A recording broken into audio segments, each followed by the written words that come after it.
नमस्कार दोस्तों, एक बार फिर किड्स टाइम में आप सभी का स्वागत है। और हाँ, आज का प्रोग्राम थोड़े से बड़े बच्चों के लिए है। कक्षा 10 और 12वीं की बोर्ड परीक्षाएं 4 मई से 10 जून 2021 तक होंगी और कक्षा 10वीं एवं 12वीं की बोर्ड परीक्षाओं के परिणाम 15 जुलाई 2021 तक घोषित कर दिए जाएंगे।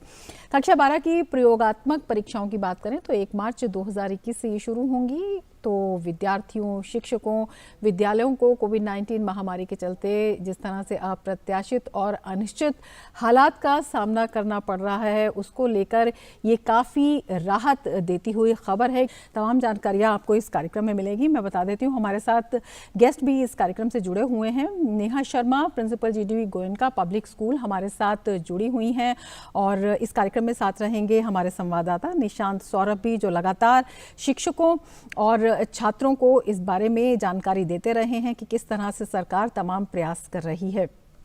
अपने दोनों ही मेहमानों का हम स्वागत करते हैं। नेहा जी, सबसे पहले आपके पास आना चाहेंगे और आपसे जानना चाहेंगे कि ये जो तिथियां निर्धारित की गई हैं परीक्षाओं की, किस तरह से छात्रों के लिए एक राहत की खबर है, क्योंकि ये कहा जा रहा है कि जो स्टूडेंट्स हैं उनके लिए काफ़ी राहत की खबर है। बताएं। नमस्कार। तो मैं सबसे पहले तो ये कहूंगी कि ये वाला बैच जो है 10वीं और 12वीं वाला, ये अगले और पिछले सारे सालों से बिल्कुल अलग बैच है, क्योंकि ये इकलौता शायद अभी तक के इतिहास में ऐसा बैच रहा है जिसने अपनी पूरी पढ़ाई तो ऑनलाइन की है, पर इम्तहान जो बोर्ड के हैं वो ऑफलाइन देने जा रहा है। वो पेन एंड पेपर जैसे कि बोर्ड की एक प्रक्रिया रहती है एग्जाम की, उसके तरीके से ही वो इम्तहान देंगे। तो यहाँ पर देखिए, जो आमतौर पे एग्जाम शुरू होते थे वो 15 फरवरी से शुरू हो जाते थे बोर्ड के पिछले 2-3 सालों से। पर अब क्योंकि कोविड की स्थिति रही है और जैसा आपने कहा भी है कि सरकार ने सभी के विचार समझे, जाने और उसके बाद उन्होंने बहुत सहृदयता से ये निर्णय लिया कि बच्चों के लिए, बच्चों के हित में, उनकी तैयारी के गैप्स को देखते हुए एग्ज़ाम की जो तिथियां हैं वो मई में उन्होंने आगे बढ़ा दी हैं।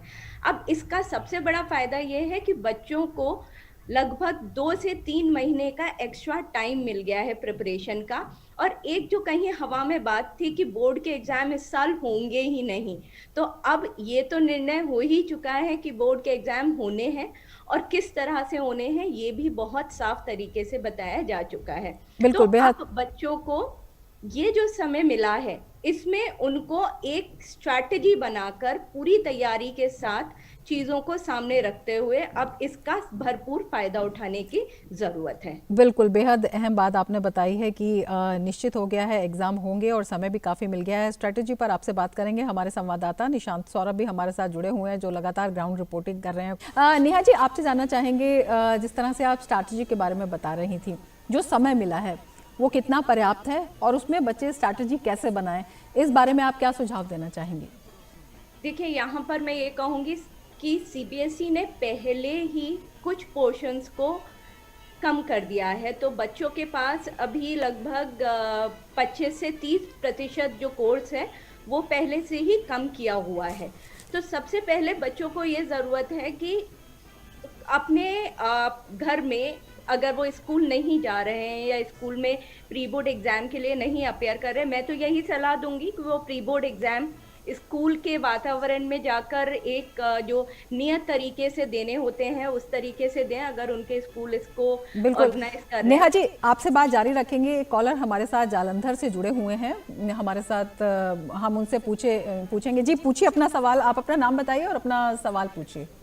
हाँ, मैं राजेश कुमार चौहान जालंधर से बोल रहा हूँ जी। और मैं ये मैडम, मैं ये जानना चाहता हूँ कि CBSE की तरफ से सैंपल पेपर नए निकाले जाएंगे?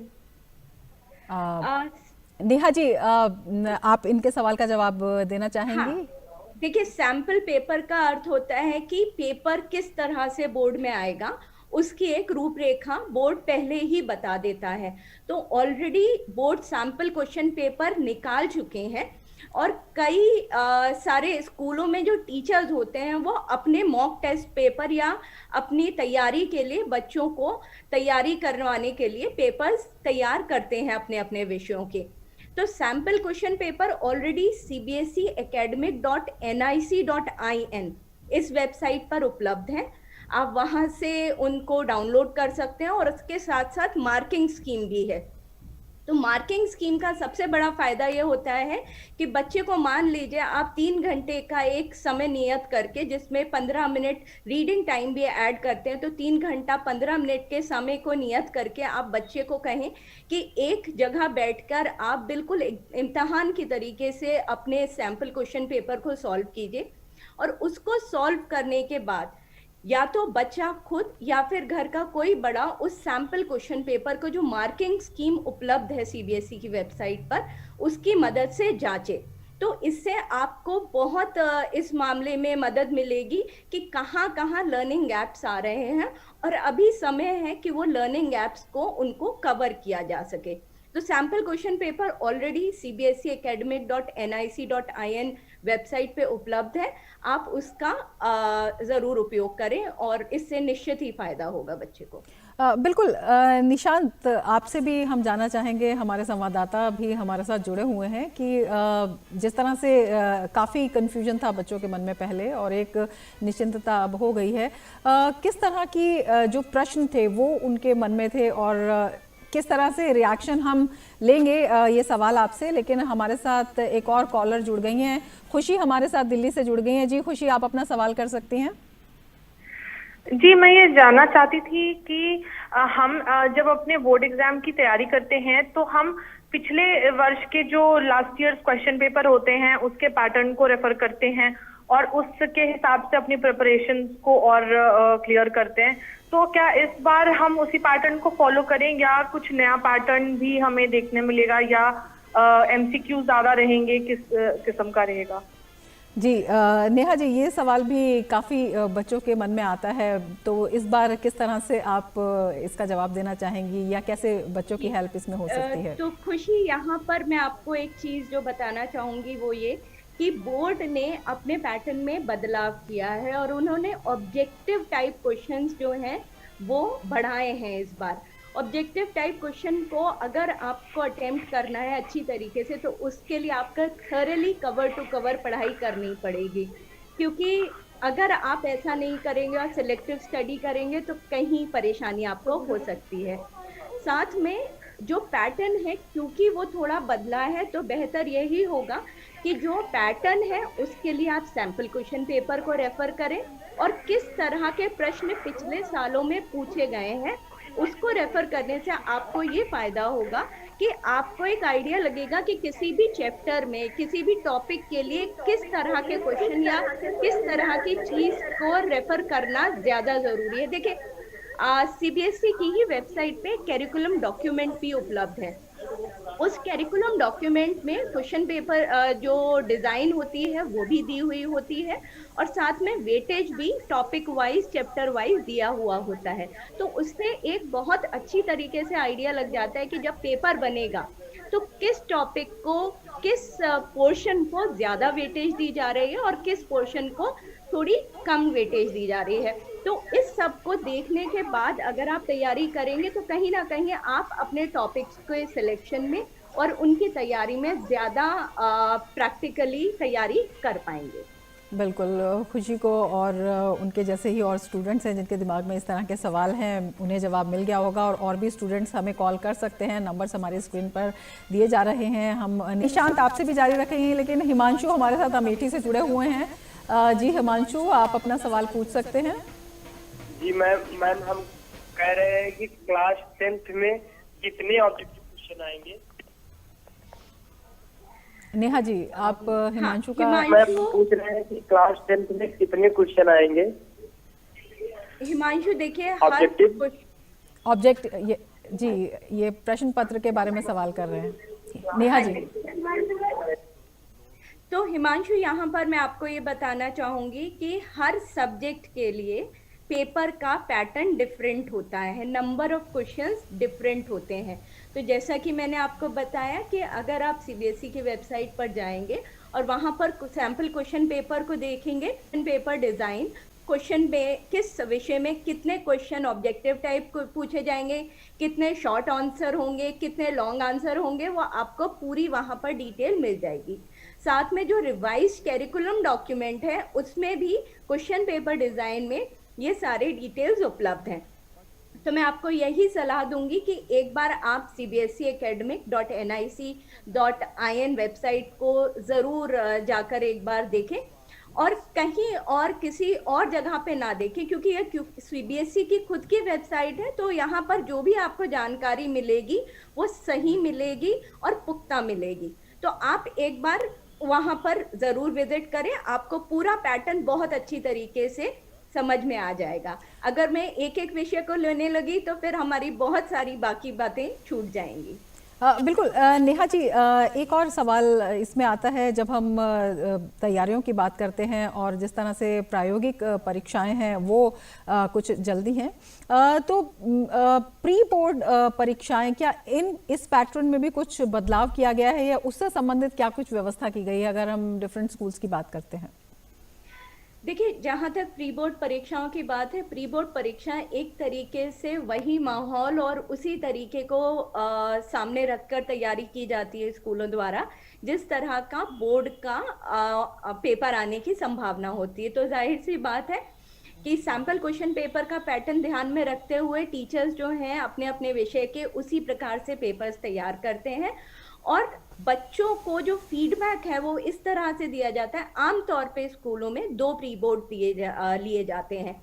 तो जो पहला प्री बोर्ड है, जो कि एक फुल लेंथ टेस्ट होता है, पूरी तैयारी के साथ एक्सपेक्ट किया जाता है कि बच्चा करेगा, तो उसमें जो भी कोई बच्चे की तैयारी जैसी भी होती है उसको देखकर टीचर्स आइडेंटिफाई करते हैं कि उनमें लर्निंग गैप्स क्या हैं, और उसके बाद उनको समझाते हुए, वो फीडबैक देते हुए बच्चों को कहा जाता है कि अब आप इन चीज़ों को ध्यान में रखते हुए कि आपके कॉमन एरर्स क्या हो रहे हैं, कहाँ कहाँ आपको एक बोर्ड के तरीके से अगर देखा जाए तो पेपर नहीं आप अटेम्प्ट कर रहे हैं। तो ये सारी चीज़ें जो टीचर्स हैं वो एक्सपीरियंस्ड होते हैं बताने के लिए, सलाह देने के लिए वो बताते हैं, ताकि अगला पेपर जो प्री बोर्ड 2 है एक तरीके से, वो बच्चे अगर अपियर करता है जब, तो कहीं ना कहीं ये जो लर्निंग गैप सामने आ रहे होते हैं उसको तैयारी का समय मिल जाता है, और वो इन तैयारियों को करते हुए अगला पेपर देता है ताकि वो और बेहतर तरीके से अपनी बात को प्रस्तुत कर पाए